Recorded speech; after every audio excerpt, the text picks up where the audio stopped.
What if I told you that every single human on Earth has a potential to be rich? And yes, this includes you. But if this is true, then why is it that only a handful of people become ridiculously wealthy? Well, the truth is that there are a few key differences in the way the rich live their lives and the way that the poor do, and this makes all the difference in how wealthy they become. Therefore, in this video, I will share with you the number one thing you must learn to be rich. And if you're new to the channel, then hit the subscribe button below for more life-changing content. Before we get into the number one thing that separates the rich and the poor, it is important to understand just how divided these two groups really are.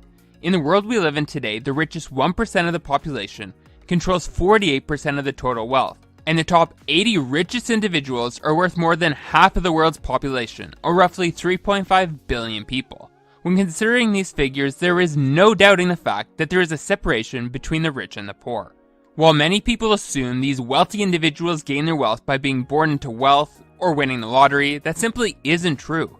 In fact, only 11 out of the 80 richest individuals were passed down their fortunes, with the other 69 having made their wealth through their own hard work and determination. And one of these 69 individuals is none other than the investor mogul himself, Warren Buffett. Like the majority of these rich individuals, Warren Buffett grew up in a middle-class family, but found a way to amass the knowledge and skills that would eventually lead him to accumulating a wealth of over $70 billion.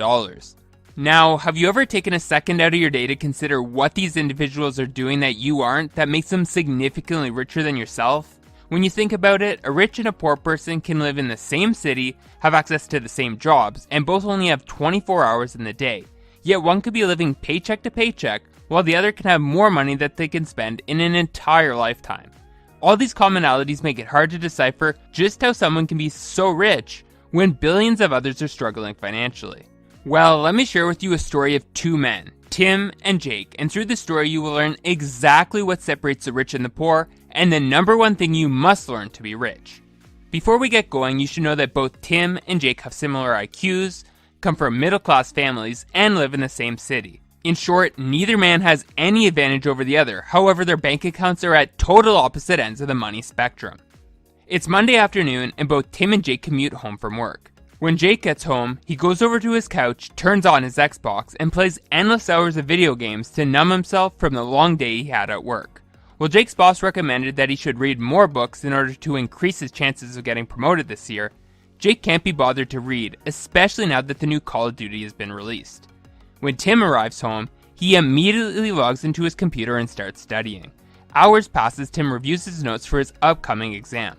While Tim already has a master's degree and multiple designations, he continues to put in a few hours every night to work towards another accreditation, which will help him scale the corporate ladder faster. In fact, Tim recently learned that one of his idols, Dan Lok, invests over $500,000 a year into continuous learning. Tim figures that if millionaires are investing that much time and money into learning new things, then he should definitely be doing the same. At work the next day, Jake's boss begins handing out bonuses to all the employees. As Jake opens up his envelope, he sees that he's gotten a $100 bonus, much less than all of his peers. Jake goes up to his boss and complains, saying that he's been at the company for 10 years, and this is an embarrassing bonus to have received. His boss goes on to point out that Jake never stays late to help his team, and that his productivity has dropped every year since he started. Across town, Tim is plowing through his current project at work when his boss approaches him. His boss hands him an envelope, and as he opens it, he sees in front of him a check for $10,000 in his name. Tim is stunned and very appreciative of the generous bonus. Tim's boss goes on to explain that Tim has been putting in a ton of hours as of late, and his last project saved the company $1 million in operating expenses. So to recognize his work, this was the least that they could do. The following week, Jake is counting down the days until Thursday, which is when he gets paid. As soon as his boss gives him his bi-weekly check, he rushes to the bank and begins sending out payments to all of his creditors. He sends money to his landlord, to his hydro company, and of course his monthly installment for income tax. As Jake gets to the end of the month, he decides to see just how much money he saved. As he opens his balance, he realizes that not only did he not save any money, but that his account was lower than it was the month prior. Jake has no idea where all the money could have gone. When Tim gets paid, $500 is automatically deducted and is funneled into a savings account that he can't access. After making sure his savings have been funded for the month, Tim then makes his mortgage payment, pays his utilities company, and makes his monthly installment of income taxes to the government. At month's end, Tim smiles as he notices that once again his bank balance has grown, making him even richer than he already is. One night after work, Jake is watching TV and sees an ad for a new high-definition television that is being released. The TV costs $1,000, which is all that Jake can afford to spend on entertainment devices for the year. While Jake contemplates this purchase, he has also been dying to buy the new PlayStation that just came out. But at a cost of $500, there is no way he can get both. Jake sulks, wishing that his boss didn't suck and had given him a bigger bonus so that he could afford to buy both. After passing his exam, Tim wants to treat himself for his hard work and decides that he wants to buy himself a new gaming system and TV. Tim too only has a budget of $1,000 for his purchase, but really wants both the new state-of-the-art TV and PlayStation console. Instead of deciding between the two, Tim asks himself how he can get both. Tim figures that he can take on a side consulting project to earn the extra $500 he needs to cover the cost of the PlayStation and build himself the perfect gaming setup to celebrate his big accomplishment.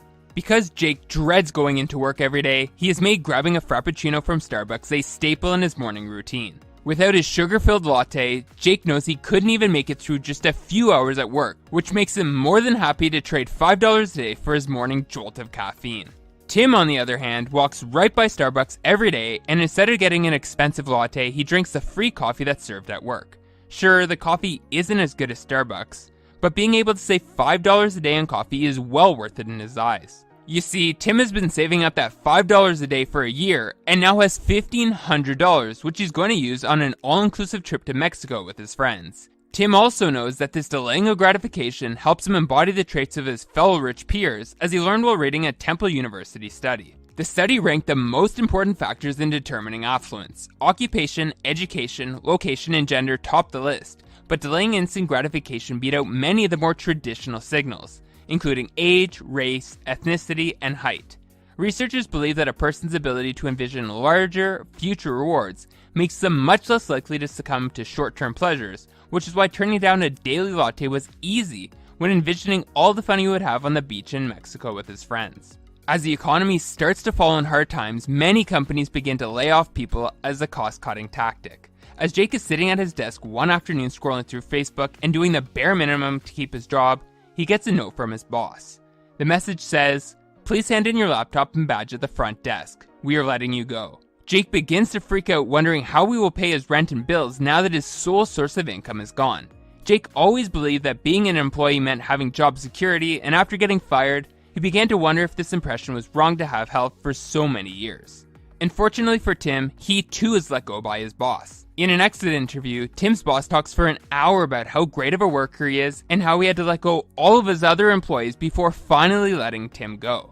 Tim graciously accepted his fate and thanked his boss for the opportunity and reassured him that he would be fine financially.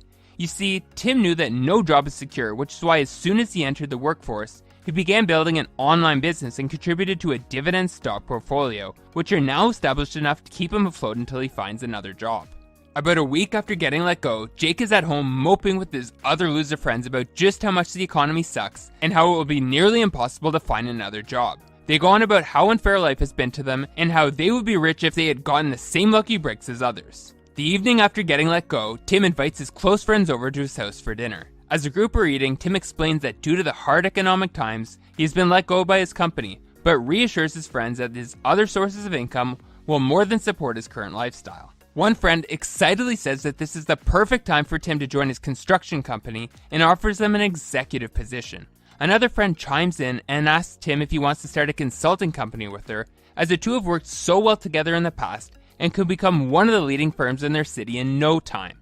So, have you guessed what separates these two individuals and why one would be much more likely to become rich while the other continues to struggle financially?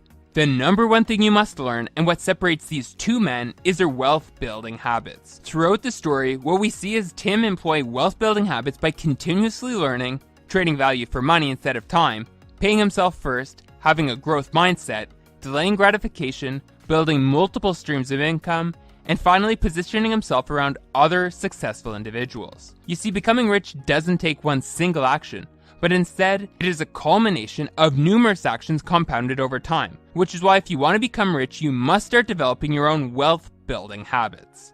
Thanks for watching. If you want to go from the life you have to the life you deserve, Then hit the subscribe button now.